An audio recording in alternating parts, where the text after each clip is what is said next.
Good morning student. आज हम कक्षा 9 में जो कि हमने पिछली कक्षा में पढ़ा था पार्ट 1 जो कि आपकी दूसरी पाठ्य पुस्तक है कृतिका, जिसमें से लिया गया है, जिसके लेखक है फणीश्वर नाथ रेणु। तो उन्होंने पटना शहर में 1967 यानी कि 1967 में जो बाढ़ आई थी उस घटना का इसमें वर्णन किया था, जिसका भाग 1 हमने पढ़ लिया था। आज हम भाग 2 के बारे में पढ़ेंगे। राजेंद्र नगर चौराहे पर मैगजीन कॉर्नर की आखिरी सीढ़ियों पर पत्र पत्रिकाएं पूर्ववत बिछी हुई थी। सोचा एक सप्ताह की खुराक एक ही साथ ले लूं। क्या क्या ले लूं? हेडली चेज या एक ही सप्ताह में फ्रेंच जर्मन सिखा देने वाली किताबें, अथवा योग सिखाने वाली कोई सचेत चरित्र किताबें। मुझे इस तरह किताबों को उलटते पलटते देखकर दुकान का नौजवान मालिक कृष्णा पता नहीं क्यों मुस्कुराने लगा। किताबों को छोड़कर हिंदी, बांग्ला और अंग्रेजी सीने पत्र पत्रिकाएं लेकर लौटा। मित्र से विदा होते हुए कहा, पता नहीं कल हम कितने पानी में रहे। बहरहाल जो कम पानी में रहेगा वह ज्यादा पानी में फंसे मित्र की सुधि लेगा। सुधि मतलब कि उनकी जानकारी लेगा। फ्लैट में पहुंचा ही था कि जनसंपर्क की गाड़ी भी लाउड स्पीकर से घोषणा करती हुई राजेंद्र नगर पहुंच चुकी थी। हमारे गोलंबर के पास कोई भी आवाज चारों बड़े ब्लॉक की इमारतों से टकराकर मंडराती हुई 4 बार प्रतिध्वनित होती है। सिनेमा अथवा लॉटरी की प्रचार गाड़ी यहाँ पहुंचते ही भाइयों पुकार कर एक क्षण के लिए चुप हो जाती है। पुकार मंडराती हुई प्रतिध्वनित होती है, भाइयों भाइयों। एक अलसमस्त जवान रिक्शा चालक है जो अक्सर रात के सन्नाटे में सवारी पहुंचाकर लौटते समय इस गोलंबर के पास अलाप उठता है, सुन मेरे बंधु रे सुन मोरे मितवा वाह वाह। गोलंबर के पास जनसंपर्क की गाड़ी से ऐलान किया जाने लगा, भाइयों ऐसी संभावना है कि बाढ़ का पानी रात्रि के करीब 12 बजे तक लोहानीपुर, ये जो क्षेत्र के नाम आ रहे हैं ये सभी पटना शहर में स्थित कॉलोनियां, नगर, गलियां, इस प्रकार के क्षेत्र है।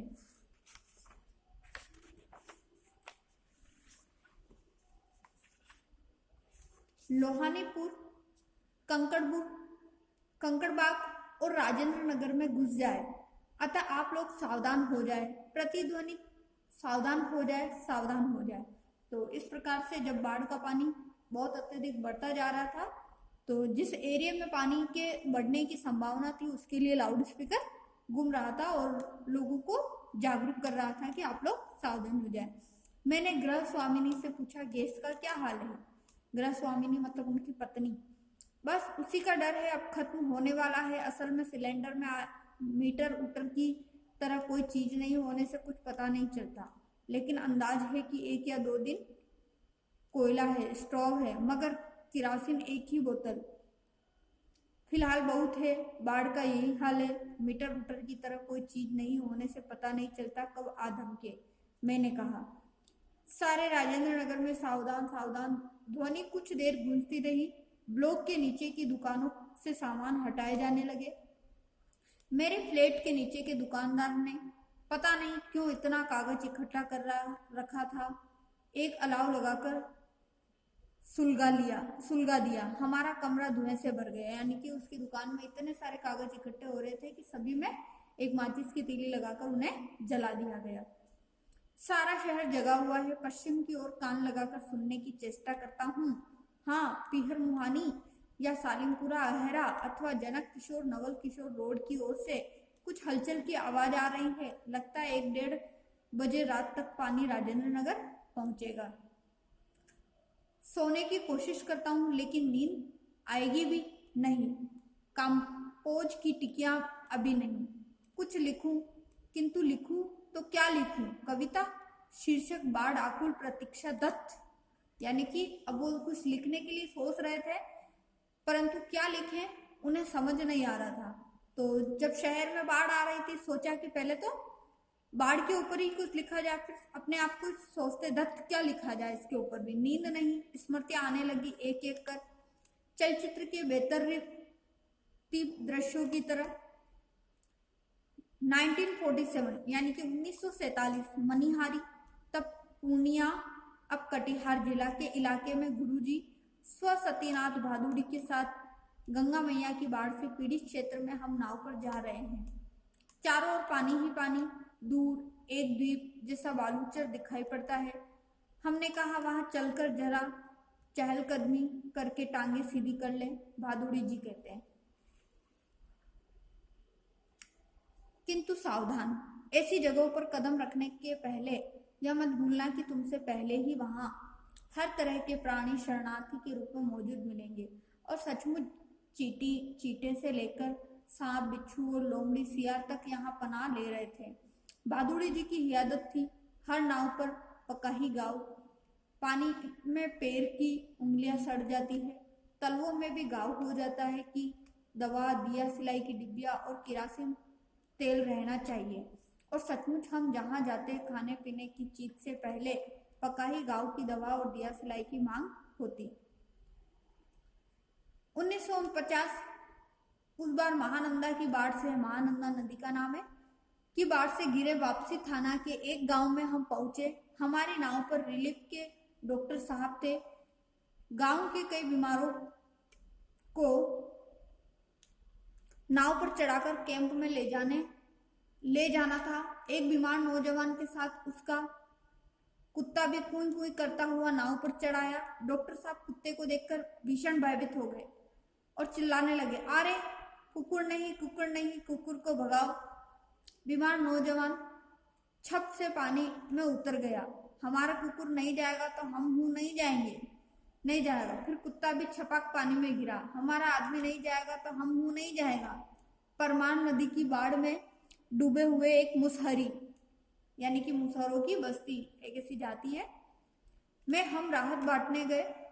खबर मिली थी कि वे कई दिनों से मछली और चूहों को झुलसा कर खा रहे थे, किसी तरह जी रहे थे। किंतु टोले के पास जब हम पहुंचे तो ढोलक और मंजीरा की आवाज सुनाई पड़ी। जाकर देखा, एक ऊंची जगह मचान बनाकर स्टेज की तरह बनाया गया है। बलवाही यानी कि एक प्रकार का लोक नृत्य हो रहा था। बलवाही नाच हो रहा था, यानी कि प्रसिद्ध जिस क्षेत्र का या कोई नृत्य होता है उसे लोक नृत्य कहा जाता है। लाल साड़ी पहनकर काला कलूटा नटुआ दुल्हन का हाव भाव दिखवा रहा था, यानी अब धानी है, धानी है, घर छोड़कर मायके भागी जा रही है और उसका घरवाला पुरुष उसको मनाकर राह से लौटाने गया है। इस पद के साथ ही ढोलक पर द्रुत ताल बजने लगा।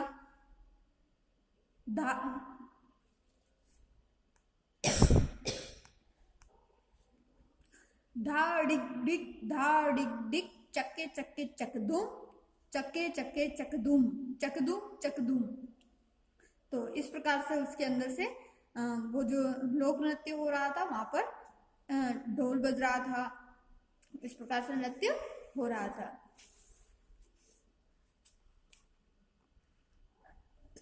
कीचड़ पानी में लथपथ भूखे प्यासे नर नारियों के झुंड में मुक्त खिलखिलाहट लहरे लहरे लगती है। हम रिलीफ बांटकर भी ऐसी हंसी उन्हें दे सकेंगे क्या? यानी कि बाढ़ की ऐसी अवस्था में उनको खाना समय पर नहीं मिल रहा था, परंतु उस वक्त उस पीड़ा को भूलने के लिए वो अपना जीवन व्यतीत कर रहे थे, किसी भी प्रकार का लोक नृत्य करके, मनोरंजन करके। तो जब लेखक वहां पर उनको राहत देने के लिए, खाने के लिए, कुछ बांटने के लिए गए, परंतु जब उनको देखा कि इस प्रकार का इतना अच्छा लोक नृत्य हो रहा है, झुंड के झुंड में लोग बैठे हैं, हंसी खुशी का माहौल है, तो उन्हें लग रहा है कि कहीं हम रिलीफ बांट कर भी उन्हें इस प्रकार की खुशी नहीं दे सकेंगे। बलवाही नाच की बात उठते ही मुझे अपने परम मित्र भोला शास्त्री की याद हमेशा क्यों आ जाती है। यह एक बार 1937 में सिमरमनी शंकरपुर में बाढ़ के समय नाव को लेकर लड़ाई हो गई थी। मैं उस समय बालचर यानी कि बॉय स्काउट था। गांव के लोग नाव के अभाव में केले के पौधे का भेला बनाकर किसी तरह काम चला रहे थे और वहीं जमींदार के लड़के नाव पर हारमोनियम तबला के साथ जिंजीर यानी कि जल विहार करने निकले। गांव के नौजवानों ने मिलकर उनकी नाव छीन ली थी, थोड़ी मारपीट भी हुई थी। तो इस प्रकार से वहाँ बाढ़ का इस तरीके से माहौल था पटना शहर में, और लोगों के बीच में कहीं आपसी तालमेल था। कई लोग तो आपस में सहयोग से मिलजुल कर रह रहे थे और कई लोग आपस में सहयोग से मिलजुल कर नहीं रह रहे थे। तो आज हम इस पार्ट का पार्ट 2 यहीं तक पढ़ेंगे। नेक्स्ट हम नेक्स्ट क्लास में पढ़ेंगे। आज का जो आपका होमवर्क है, इस पार्ट के जो क्वेश्चंस दिए गए हैं उनके आंसर आपको फाइंड आउट करने हैं।